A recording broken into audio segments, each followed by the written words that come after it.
All right, everyone. Well, welcome to Rethinking Assessment. As he mentioned, my name is Amanda Kirchner, and today I'm going to be sharing with you how I have implemented alternative grading practices and metacognitive strategies in my ENC1101 courses. So a little bit more about me, even though most of you already know this information about me, but just a little bit more in depth. I am an assistant professor of English at Lake Sumter State College. And I primarily teach online, real-time, virtual, hybrid courses, but my true love is going to be online learning and online courses. And I'm always looking for ways to humanize the curriculum, humanize myself to my students, and then better engage students in those courses. I'm also really passionate about professional development. And I took a PD course about 4 years ago on alternative assessment. And it has really changed the way that I think about grading and learning and just student engagement in general. And that's how I've ended up here giving this presentation. So after that course, I immediately started making changes, like very small changes and adjustments to my courses that were grounded in the alternative assessment theories. And over time, those changes have kind of built semester after semester and built on each other. And I've gradually removed traditional grades. And now all of my ENC 1101 courses no longer have any traditional grading at the assignment level. I'm completely gradeless. So that process and how I came to be and how I'm so enjoying it and from starting small and to being gradeless is what kind of shapes today's session. So today, what I really want to go over with you is why is it worth your time to rethink assessment, and then explore some of the different alternative grading approaches that I use in my courses. And then I also want to share some practical strategies that you might be able to use in your courses, maybe for fall, if you're interested in this. So one of those professional development sessions that I attended was by Dr. Jesse Stommel. He is a leading voice in alternative grading, and he shared this quote that really resonated with me, and I'm going to read a portion of it for you. It says, "What does an A mean? What does an A minus mean? What does an A minus B plus mean? If I give you a 97 and I get a 95, what's the difference between those grades?" And this is exactly how I was feeling in my courses at that moment. I had often found myself unsure of what grade to assign, especially when students were maybe on two different levels of a rubric. I wasn't really sure which way to go. And the grade just felt like I was judging someone's work rather than really truly addressing their learning. I felt like I was just assigning a number and a grade to their effort, really than addressing their learning. So for me, this quote captures the core issue that traditional grades can often communicate ranking amongst students more than learning, or ranking of an A means I'm excellent, something along those lines to students. And that disconnect is what ultimately led me to start exploring how can I put alternative grading into my own courses.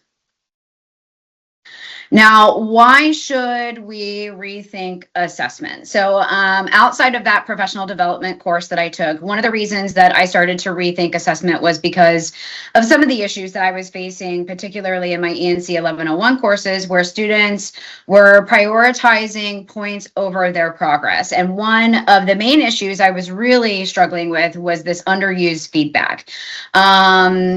We can probably all relate to the idea that we spend hours writing feedback and all this time writing feedback, and then we don't see it implemented in the next week's work from the student. And that can be truly heartbreaking. And in a study that was done in 2021, it ultimately found that when an instructor provides a grade and feedback, only 16% of students accessed the feedback. The rest of them just looked at the grade and moved on. And my numbers were actually a little bit lower than the study. I would say my numbers in ENC 1101 were roughly 8 to 12% of students were accessing the feedback and making thoughtful changes or had questions on the feedback. So I've also encountered issues with learning transfer, where learning wasn't transferring beyond a single assignment to another assignment, let alone to another course. So I teach 1101, and then I teach some 1102 courses, which is the next course up. And I would have a student register for me for 1101. They would then register for me again in 1102. And I know I taught them the information, maybe say MLA. And then when they get to 1102, it's almost like they've forgotten it. They're not implementing MLA. And I know that it was taught. So it was either taught and not learned, or it's just not transferring. And that was something that I really struggled with. And these challenges overall, I kept asking myself, well, what could I be doing better to really support my students? How could I get them more engaged? How could I get them to transfer the information? How could I get them to use the feedback? Okay, so I want to put a poll up. I'm going to give this a shot and see how it goes. And the poll is going to ask you, what is your biggest challenge with grading? So let's see if this works. And if you could go ahead and respond to that so I can see what your biggest challenge with grading is, I would love to know. Are we seeing it on the screen? I just want to make sure. I can see it on my screen. Okay, good. Thank you.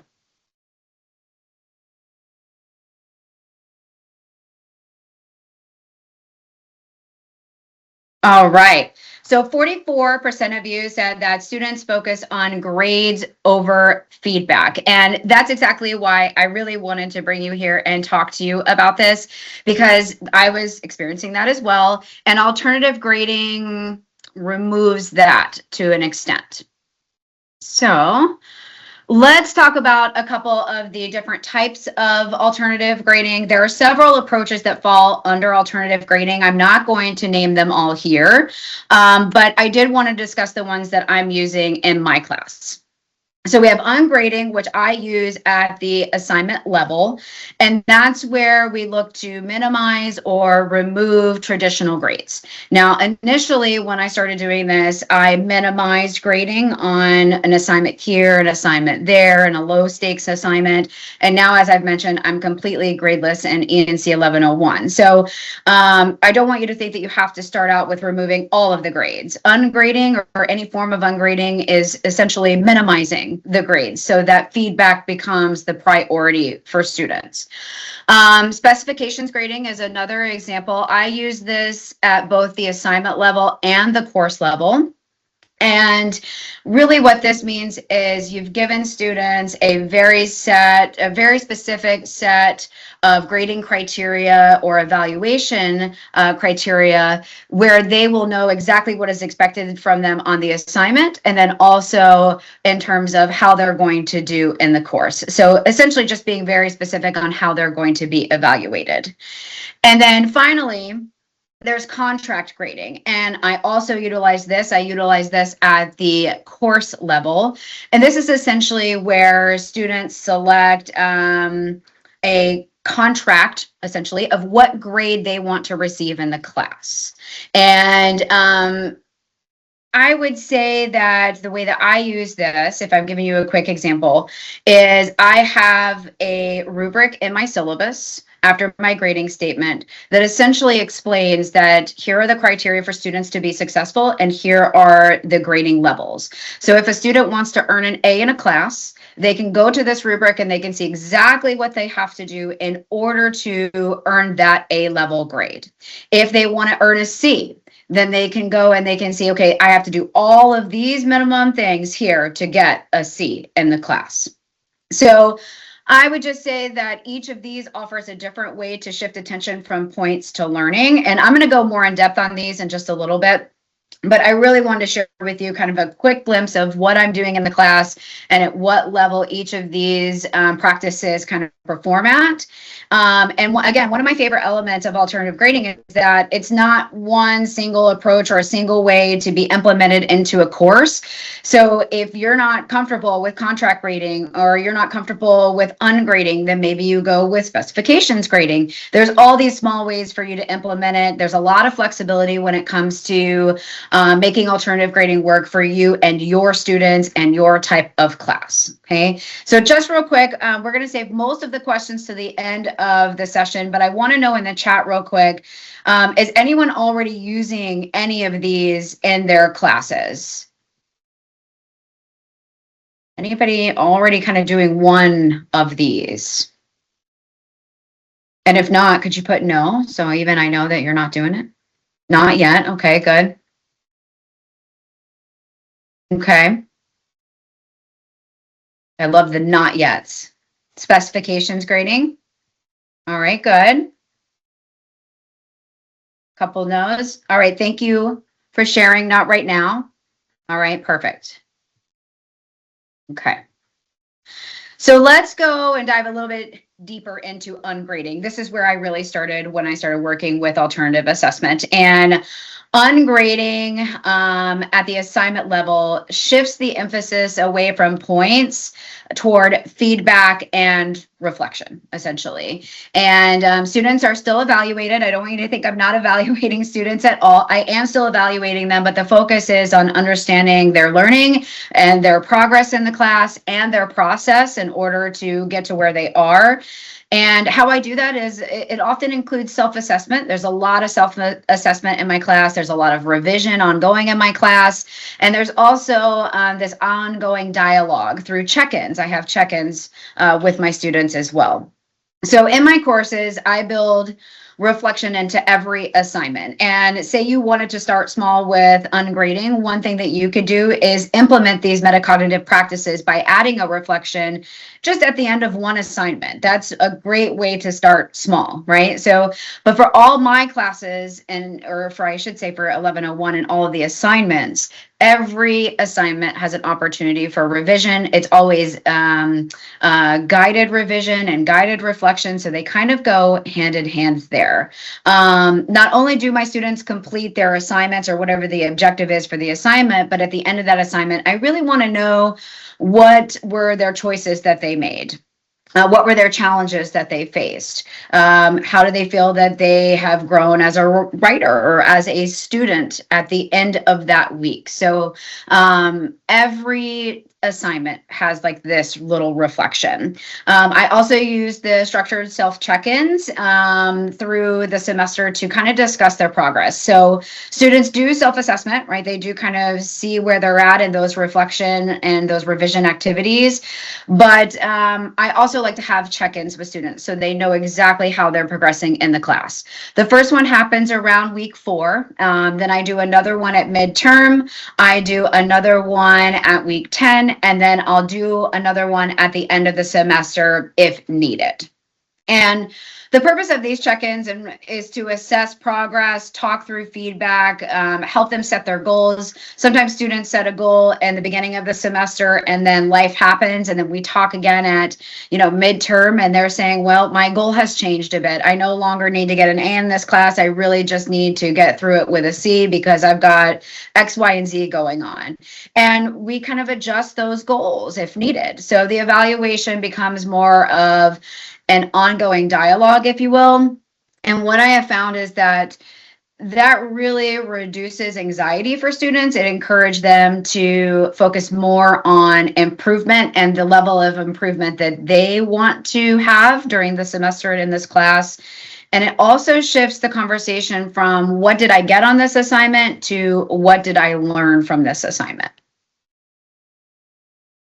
Now, with specifications grading, the focus is built around clear standards. So for me, students either meet those standards or they revise until they do. It's one or the other. There's no kind of like halfway ground with specifications grading, at least in my class. Okay, so this is how it kind of goes hand in hand with ungrading. And this is why I use both at the assignment and the course level. So in my course, I no longer use traditional grades, and specification grading is how students are evaluated based on assignment expectations.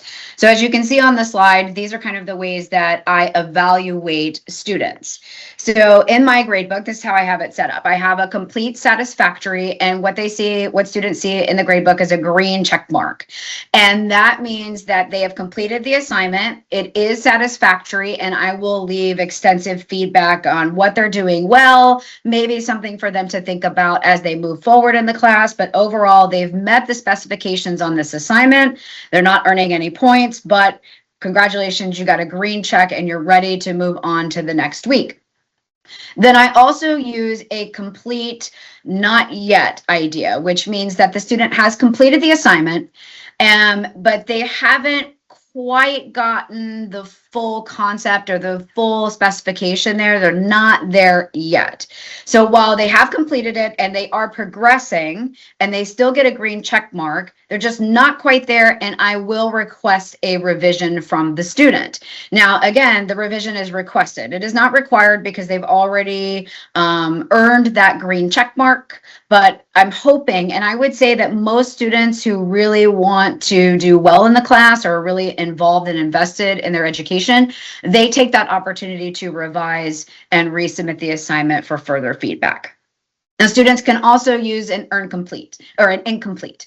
And the way that that works is, you earn an incomplete if you haven't submitted the assignment at all, or if you submit an assignment that doesn't earn or meet any of the specifications. They're just not there. So then a revision is required to change the evaluation. So if the student wants to get better, then they can do a revision, they can submit it, and then I will take a look at it and assess where they're at that point. Some students do this, some do not. I find that a lot of students, if they're already getting an incomplete, they may be not fully invested in the assignment or in the class, and it's 50-50 on whether they take the opportunity to revise at that point. But I see a lot of students, when the revision is requested, that they do take that opportunity to revise. So this is kind of how they go hand in hand in my class. The benefit of these two working together is that students are engaging more with the feedback rather than focusing on that numerical number. And revision opportunities obviously are trying to support their continuous improvement, and it really gives them that agency over their own learning. Again, if a student is fine with a C and they're okay with having a couple of unsatisfactory, not yet, or maybe even an incomplete assignment, then that's up to them. That gives them the agency of what kind of time commitment and what kind of learning do I want to do in this class. But if they want to earn an A, they need complete satisfactories in their assignment. So it really gives them that agency over how they want to learn and what type of commitment they want to give to the class. Now, contract grading. Okay, so you're probably wondering, how do students earn a grade in my class then if I am not assigning grades at the assignment level? So that's where contract grading comes in. Ultimately, the grading contract allows students to choose the level of the grade they want to work towards. So they go into that syllabus section, they review the rubric, they select the grade they want to work toward, and they can track based off of that rubric how they are progressing toward that final grade. This gives a lot of built-in flexibility because, again, a student who starts the semester wanting an A ends up getting a job or ends up having this issue at home or whatever it might be, and now they want to adjust that to say, well, you know what, I'm not going to make the A, so I'm fine with the B or the C. So there's a lot of built-in flexibility there. It also allows the flexibility for students to really work toward whatever it is they want to get. So I combine all of these together, really. You've got the contract grading for the final grade, you've got the specifications grading, which plays at the course level in combination with the contract grading, and then also plays in at the assignment level with the ungrading. So it all, I hope, makes expectations very clear from the start from students by sharing this contract with them right in the syllabus. So that way they know exactly what they're kind of getting out of the class and how to earn the grade that they want to earn. All right, so what are some of the benefits that I've seen of alternative grading, and just some of the benefits in general that I've found through research and things like that? And in my classes, what I have seen is that when I'm asking students to reflect and tell me how they're doing and how they're feeling, from their perspective, they have shared with me that it is building a lot of confidence in their writing. That, for me, is really important. I want them to go on to the next class feeling more confident in their writing. They also have mentioned that it reduces stress. So for me, my stress comes from taking exams, but for a lot of students, it comes from writing essays. So when I'm able to take and reduce that stress from them and reframe the feedback as advice rather than as judgment, they seem to become more comfortable and confident in their writing. It also really emphasizes learning goals and the writing process. So a lot of my revision questions ask about, what is your process for researching? What is your process for outlining? So that I get to know students a little bit better, and really they get to know who they are as learners better, which is ultimately the goal. Alternative grading also gives students more ownership of their learning by offering multiple opportunities to improve. Again, I would say almost every assignment in my class, except for the end unit assignment, I break my course into units. So every assignment except for the end unit assignment allows for a revision. So there's multiple opportunities for students to improve, and that means that they get to choose how much effort and commitment they want to put into their own improvement. So here's kind of like a glimpse of, again, how I use all of this in my class. So first, students get that contract. I usually call it the final self-grading rubric. Again, it's in my syllabus, and they get to see it there. And then they actually interact with that throughout the rest of the semester. So with contract rating, not only do they see it in the syllabus, but they have an assignment in week 1 that they have to reflect on that rubric. They have to write about it. They have to set their goals. They have to come up with like a little bit of a plan of how they're going to achieve those goals. And then again, in week 2, they reflect on this contract grade, and they reflect on the grading system in the class. So they also see the contract again at midterm, and then their final essay is going to be fully based on the contract grade. The final essay is essentially where they argue for the grade they believe that they have earned in the class based off of that rubric. And then that kind of funnels down to the specifications. For me, the specifications in the rubric at the course level are super important. I'm still working to refine those. I have seen this semester where there are some areas for me to improve in that. So I am going to be revising the contract just a little bit for the fall semester. But overall, I think this gives students a really great outline for how they can achieve what they want of the class. And then those specifications also again play at the assignment level, where they are getting a assignment level objectives that they have to meet in order to have their assignment marked complete or incomplete, that they are moving toward the ultimate goal in the class and those course objectives. So ultimately, like, I started small. Again, I started 4 years ago, and I'm only finally getting comfortable with how I have built this into my courses. So I started very small with removing a few grades and doing a lot of little reflection assignments. And now I'm a little bit more confident about where I'm at. But you can still see there's some areas that I still want to work on to try to make this even better. So I have adjusted based off of student feedback too, because I ask my students every semester, well, what worked for you? What didn't? What did you like? What didn't you like? And I take that feedback because it's generally something I want to use in order to improve my classes. So I take that feedback to try to improve and be better. Now, alternative grading is not just a one-size-fits-all approach, right? It allows every instructor to kind of do how they want to do it and adapt it to meet their teaching style, to meet their students' needs. And this even goes to across the disciplines. So I am part of or I shouldn't say I'm a part, I am a person who loves to read a blog. It's called Grading for Growth. And honestly, the blog sends a little thing every week that says, hey, here's an article for you to read. Here's a little recap of what we're talking about this week. And a lot of it has to do with alternative grading across the disciplines. This is not something that just has to be in a humanities class and a writing course. It can function across other different types of classes. So in science, if you're a science instructor, you can implement, multiple attempts for revision after reflection. You can require just reflection, and then maybe they do a revision later.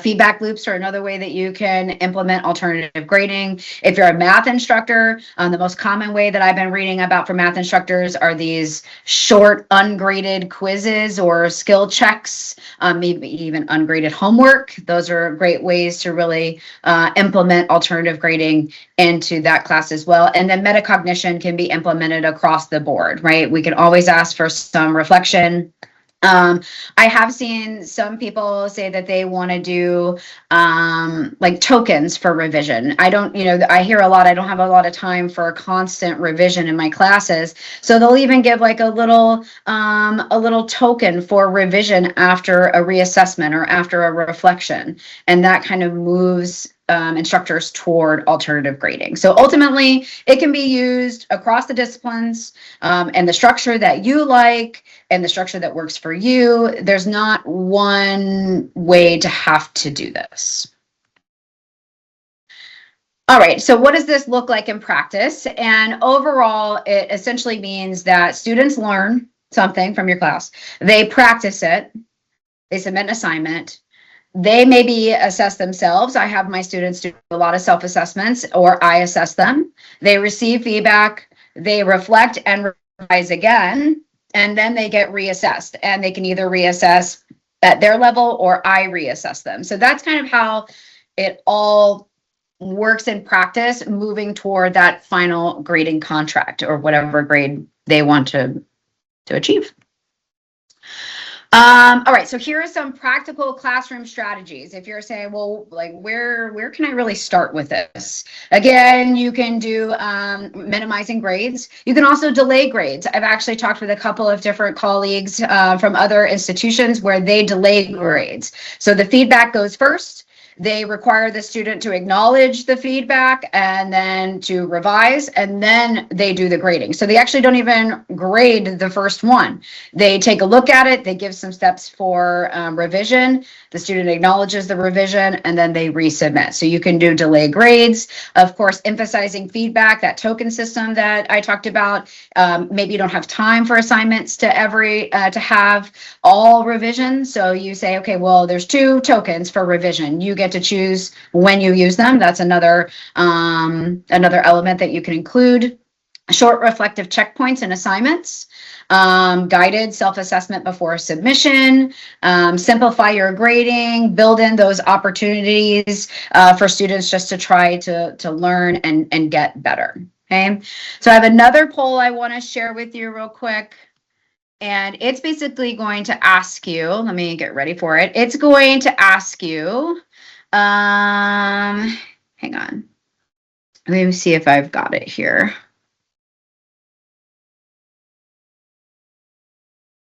Let me see if it came up right. So what concerns you the most about trying alternative grading? You guys can answer that poll for me. You are seeing the poll, right? Oh, yep. Okay, there we go. Okay. So time and workload. Yep. Time and workload is pretty much the #1 concern. And I would say institutional constraints, that is definitely another concern. Mostly I hear time and workload. That's usually going to be the #1 that I see. It keeps going up. Yeah. Where do I officially start? All right. So these concerns, they're all very real concerns, and workload management is usually the #1 that I hear of. How do I do this? So from my standpoint, I do a lot of different ways to alleviate some of the grading off of me. So I do the self-assessment, I do peer reviews, I do the whole feedback loop. I utilize my wonderful librarian to help and support students. And ultimately, what I have found in workload management is that it can feel a little bit different, but it doesn't necessarily mean more work. It's just the work is different. So now if your class is really large, it might not be feasible, but overall, I have about 24 to 27 students, typically somewhere in there with an overload, and it works for me. So shifting those points and kind of removing those means that the feedback becomes priority. It becomes more meaningful to me because I know now that students are really looking, or I'm hoping that they're really looking at the feedback. And ultimately, that's what I've seen is that students are utilizing the feedback now. Student resistance. Now, many of you weren't really too worried about that, but it is a little bit difficult to get them to buy in, right? I put this on the slide as in progress because I'm still working on it, if I'm being honest with you.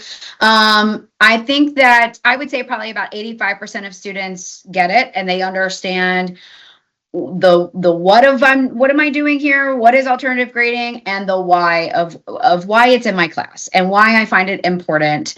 I think that ultimately they're getting it. And when I introduced this early in the class, it has helped. I did do a pilot where I removed that first assignment talking about the grading system. I took out the grading system portion of that assignment, and it was not a good semester. So I learned that students need to interact with it early and have an assignment about it so that they have read the syllabus. I can ensure they've read the syllabus because they have to reference the syllabus in the assignment. So I have found that that works best, and to try to get them to get on board. Okay. Some other actionable takeaways, just to kind of wrap things up. Start small, right? Start small. If you're interested in this, don't feel that you have to overhaul your course. Start with one little thing that seems to be working toward alternative assessment and give that a shot. Gather feedback from your students, from your colleagues. But for me, gathering it from my students has been absolutely 100% integral in how I move forward every semester and kind of revise what I'm doing every semester to be really confident with it. And then seek collaboration. Talk with me, do your professional development, do some additional readings, and just ultimately remember that even starting small can have a huge impact. And last but not least, some of the resources that have really informed my ability to implement this into my course. I've read a couple books, one by Susan Bloom. I really love A Pedagogy of Kindness by Catherine Denial. The Grading for Growth blog is there. And then, of course, Jesse Stommel is that leading voice in alternative grading, and I've learned a lot from him. Okay. All right, so I'm ready to go on to Q&A if we have time. I know I went a little bit over, but I'm ready. No, we've got a little bit of time. So I'll go ahead and start with the questions. So the first question is Christine. She asks a little earlier on, she's asking, where do quizzes with multiple untimed attempts fall? So for me, I don't assign any quizzes. So where would they fall? Maybe you could just...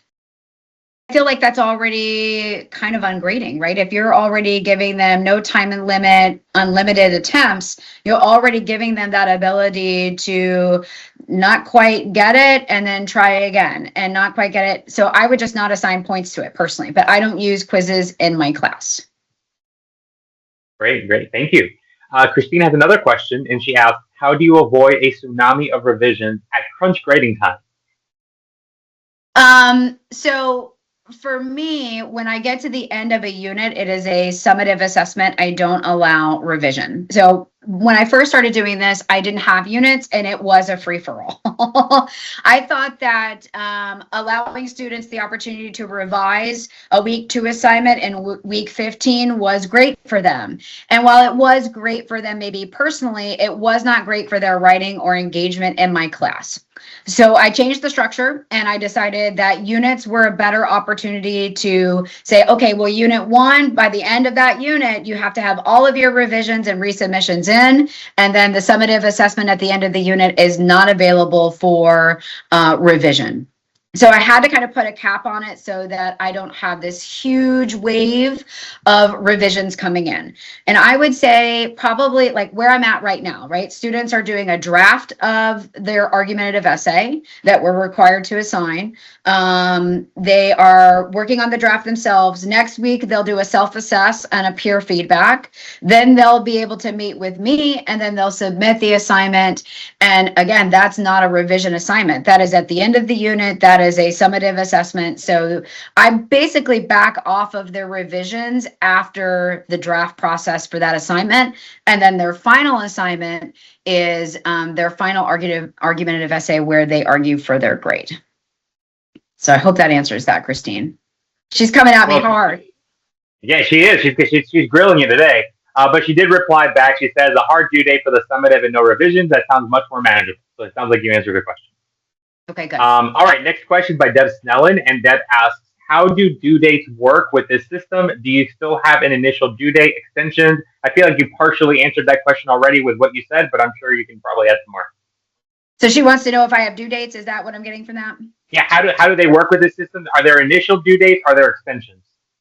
So there's always initial due dates, and then the revisions are 1 week. So there's always a deadline for an assignment, and then they can submit that assignment really throughout the unit. I have done it 2 ways, where the revision is due in 1 week or the revision is done throughout the unit. And I have found that it's easier for me to keep track if I do the revision deadline at the end of the unit. So I'm not always kind of backtracking into these different weeks. So that's the way that I like to do it, is every assignment has a due date, and then any of the revisions in that unit are due by the end of the unit. I think I answered that. All right. Thank you. That is the last, as from what I can see, is the last of the questions. You're getting a lot of kudos. So a lot of kudos here. But overall, that should be it for questions. Any other questions? We've got a few more minutes if there's anything else that anyone wants to bring up, or any other comments about what you've heard, any initial thoughts you have. I know Justin had mentioned the where do I officially start and who can walk me through it vote. So obviously there's definitely something to think about. I know Dr. Terranova mentions a lot to think about. I agree. Definitely a lot to think about there. Dr. Greyhouse says, allowing failure to be a safe and natural part of the learning process. I assume this may feel foreign to many students at first. Any tips on creating that culture in the classroom? The metacognitive approach feels so beneficial to learners. Any tips on that? You know, I'm not really too sure on how to explain like that failure is a part of the process. I can say that students are resistant, right? Because in most other classes, they are earning traditional grades, and that's what they're comfortable with. That's what they know. And I have asked my students before, when I was in a hybrid situation, I will ask them, okay, well, what grade do you want to get in this class? And then that kind of opens up a conversation. And I would hear from students all of these outside pressures to earn a certain grade. And it would either be institutional pressure. It would be a sports type of pressure. It would be my parents or my guardians. I'm required to get an A if I want to continue living in my home. And I can't even imagine the type of pressure that puts on students, and knowing that they face that in other classes. I want them to come into this class and just try to be better communicators and really try to think about their learning process. Because for me, when they go into other classes, if they don't remember MLA, that's one thing. But if they know what their writing process looks like, they know what works best for them when they research, that can help them be successful as they move on. Great. All right, let's see. We've got a couple more. We've got some more engagement here in the chat. Kelly Davis says that loves the idea, but might take some time to decide to take the route. Deb Snellen has a follow-up question. Have you ever had a situation where, at the end of the course, a student feels like they deserve a higher grade than what is justified? And if so, how did you handle that? I absolutely have. So technically, usually what I can do is I can nip that at midterm. So they do a midterm reflection where they tell me where they think they're at. And then I also put a column in the grade book that says where I think they're at and what their letter grade is. So I can see that, for instance, yesterday, as I was doing kind of like my week 10 check, there was one student who thinks that she's 2 grade levels above where I believe her progress is. So I require that check-in. We're going to have a conference on Monday, and and we're going to talk about it. At the end of the semester, I've only seen probably a handful of these.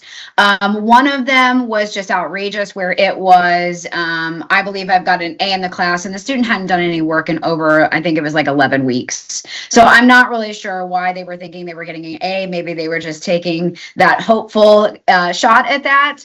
But overall, what I do to answer your question is, at the end of the semester, if there's that huge discrepancy, I use finals week to require a conference with that student, and that is that student's final. And we talk about it, and we basically come to an agreement. And if we don't come to an agreement, then it goes to Kevin, which is the dean. It goes to the dean. But most of the time, I've only had one student in 4 years where it could not come to an agreement. Everybody else we've had that time to really sit down and talk about it, and we've been able to see each other's sides and come to agreement on the progress in the class. Great. Well, thank you so much. That ends our questions for today. So appreciate your time, Amanda. Thank you all so much for coming today and for listening in. Obviously, if you have any other questions, I'm sure she'd be more than happy to talk offline. So thank you so much. Enjoy your break and hope to see you at the 12 o'clock session. Thank you, everyone. Thank you. Goodbye. Bye-bye.